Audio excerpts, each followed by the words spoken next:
Since we recorded this discussion with Rogersbase and Nintendaan, we have had a leak or accidental posting of an Overwatch Switch case on Amazon, which has resulted in endless speculation about Overwatch finally coming to the Nintendo Switch.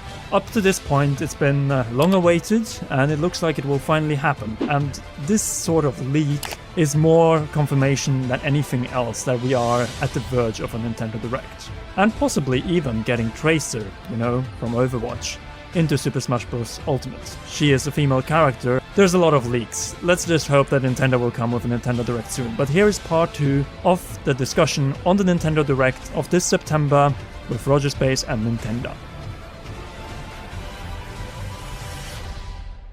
Eyes are now centered towards September, the massive lineup of games coming out that month, and a possibility of a traditional Nintendo Direct.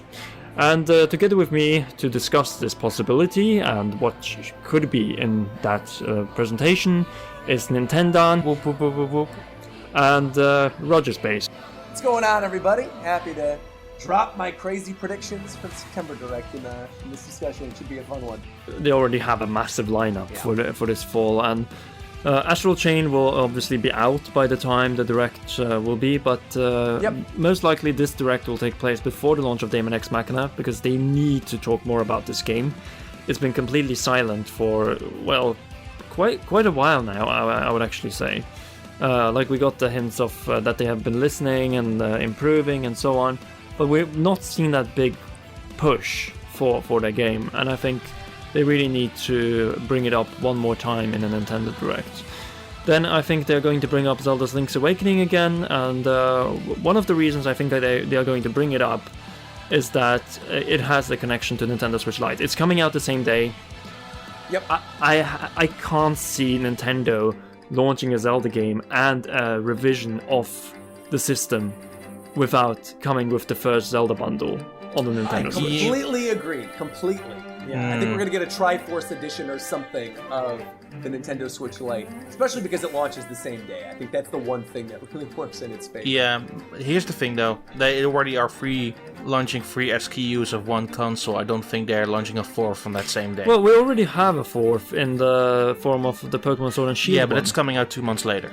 True, but I think if they're holding something back until a Nintendo Direct, then that would be that Link's Awakening Zelda bundle. If there is a hidden SKU at GameStop, right, for upcoming products, that would make sense that they would hold that back. Mm-hmm. But also then who would buy... I mean, I'm sure there is an audience for it, and there's people who don't care about Zelda, but I'm thinking of the Nintendo fan that wants a Nintendo Switch Lite. I imagine if there was a bundle and it was cheaper to buy the Switch Lite and Zelda bundled together, who would not buy that and buy Link's Awakening and one of the Switch Lites separately?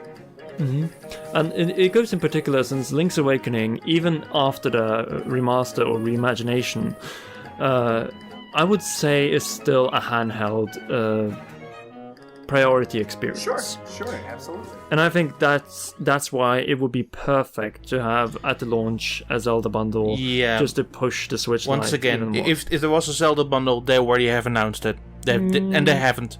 And here's the thing: I don't think we'll see a Zelda bundle until 2020. Well, the reason I'm going to I disagree with you there, Dan, is that we had a similar situation with the new 3DS XL and the Majora's Mask bundle. Majora's Mask was announced long in advance, and then a month before, or actually a few weeks before, we get that January Direct, and just a few weeks later... Here's the thing, we are in that time slot. We are a few weeks before. I don't think we'll get a bundle on September 20th. Honestly, we don't. Well, the thing is, at one point we'll have to get a Zelda bundle. I think we'll get it at some point, but I don't think we'll get it this year. For sure, whatever the sequel for Breath of the Wild, we'll get one. But see, that I feel would be with the Switch Pro or something, or with a new sort of high-end Switch. I don't see that being with the Switch Lite. Because they will bundle a Switch Lite later, next year, or maybe shortly for Black Friday, a bundle, but they won't do it on September 20th. Well, I think we have a little split opinion here, but I think it's the best move Nintendo can do by far in order to push it at the launch. If they want to maximize profits, no, because they can let you buy separately a Switch Lite and Zelda. See, and that's my thought process. That's the one thing that's sort of pushing me against it. And that, right? Yeah, they remain a company. Who would buy both of them separately? Then you, of course, would want the cool Zelda edition one. I'm not counting it out. I'm sort of the middleman right now. Yeah. I feel like the games they're really going to want to push during this September Direct are Luigi's Mansion. I think that's going to get a huge push. And I see in the notes right here, too, I do think they're going to talk a lot about Animal Crossing New Horizons. That game comes out in March, but I think this will probably be the last, if we do get a big September Direct, the last Direct of the year. Yeah. You know, barring Smash Bros. Announcement, things like that, or like, you know, trailers that get shown at the Game Awards. I think this is it until January. So I do think they're probably going to talk a lot about Animal Crossing, Luigi's Mansion for sure. That's an October game. I think we're actually going to get quite a bit of new announcements during this Direct, but I think they're not necessarily going to be game announcements. I think they're going to be DLC announcements. And the one thing in particular that's really standing out to me, especially because everybody's talking about it, everybody's loved the game, is Fire Emblem. We still don't really know much about what that new route or that DLC expansion pass stuff is going to be for Fire Emblem.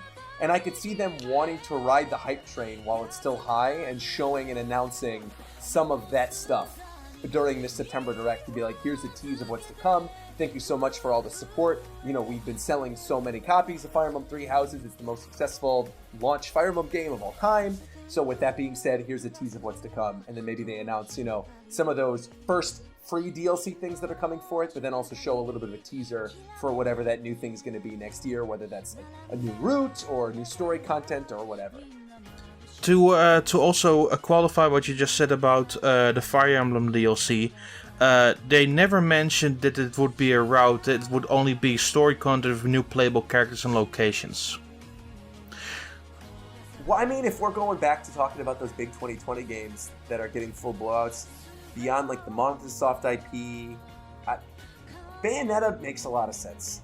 Thinking about the Astral Chain thing, that's the one my mind keeps looping back to. I keep thinking, we're going to get a lot of Bayonetta 3 in this. I think like a full-on, like long, big, meaty trailer for Bayonetta 3. Because, yeah, with Astral Chain out then, they don't have to worry about holding back anything else anymore. I think maybe that could be the really big one. But Bayonetta also doesn't seem like something that can carry a Direct, you know? Yeah. I guess it's either that or the Game Awards. But then again, I think they're going to save something else for the Game Awards. Yeah, I think the Game Awards is a Smash Brothers thing at this point. Just thinking about the timeline and when that character would come out, and thinking about like Joker when he came out. To me, but you know that Jeff Keighley is going to try to get Zelda again because Zelda has a long tradition now. I mean, but especially Breath of the Wild. Who's to say we can't get a Breath of the Wild trailer there and also get a Smash character? Yeah, that's possible. Yeah. Like people were a little bit underwhelmed that it was just Joker, but it was Joker. That's why it was Joker, bro. Like, it was good enough. It's huge. Yeah, exactly. I mean, they also randomly dropped like Marvel Ultimate Alliance in there, which was kind of cool. Yeah. Oh, that's true. That's true. Marvel Ultimate Alliance. That's true. They get about the Nintendo stuff. Which other new first-party games could you see? Because we got Luigi's Mansion last year, plus Animal Crossing. So I wrote this in the notes for this Direct. I wrote MSNIP, and you guys are probably like, what is that? Like Microsoft something? No. I think we can get the first trailer for Monolith Soft's new project during this Direct, and I think it comes out next year. I don't think it's something that's coming out this year, but they have had concept art for that game with that female knight in that open world adventure environment for a while now. And we know they hired a lot of people recently, but a lot of people assumed, oh, that's probably for the new Breath of the Wild game. But I actually don't think those new hires are just for that. I think they do have two teams. I think one of those teams is solely going to be dedicated to helping out with development for Breath of the Wild 2. I think the other one is sort of building out the Xenoblade, other new IPs, in their catalog. And I think that might be that game. I could see, not like I said, Xenoblade 3 or like Xenoblade X2 or something. I think it's going to be whatever that new IP was they were hiring 4 years ago. I think we get the first glimpse of that during this September Direct. And it also kind of makes sense considering this would be happening around TGS. Normally Nintendo doesn't go to TGS, but they want to make their big September announcements then. I could see them announcing this new Monolith Soft IP during the September Direct. Well, I mean, if we're going back to talking about those big 2020 games that are getting full blowouts, beyond like the Microsoft IP. To be fair, there were also a bunch of games that we thought would come out in 2019, and now we're thinking they're coming out in 2020, so I don't know anymore. Right. I also see on here you listed Pokemon Sword and Shield. I think we'll probably get a brief trailer of Pokemon Sword and Shield, but I don't expect too much new information, just because if we're going by the trend of how things have been revealed for Sword and Shield up to this point, almost everything is done in little trailers that drop on the Pokemon website or, little miniature Pokemon Directs. So I actually don't think... I think we would get sort of what happened with E3, where we got a trailer for Sword and Shield during the E3 presentation, but there wasn't really a lot of new information there.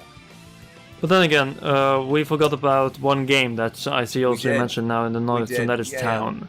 Well, Little Town Hero. Exactly. Little Town Hero is the trademark name from Game Freak that just recently came out. I think it was like the beginning of August. So more likely than not, if Game Freak trademarked a game called Little Town Hero and they were working on a game called Town, it's probably that game. And that got announced, I think it was like the September Direct 2018, wasn't it? Exactly. First up. Right. So now might be a really good time to be like, hey, and that could totally fit that time slot you were talking about, something that's maybe coming out in October of this year that we haven't heard a lot about, that they didn't want to just throw out at E3 to be, throw it to the wolves of Banjo-Kazooie and Smash and Breath of the Wild 2. I could maybe see Little Town Hero getting fully shown off during this Direct. Or a 2020 game release also. Or an early 2020 release, but I think we'll probably see a lot of stuff about that game during this Direct. When you mentioned here about Pokemon Sword and Shield, and I'm going to go back then to the Nintendo Switch Lite, because the announcement of the Sword and Shield bundle of the Nintendo Switch Lite was not in the official video.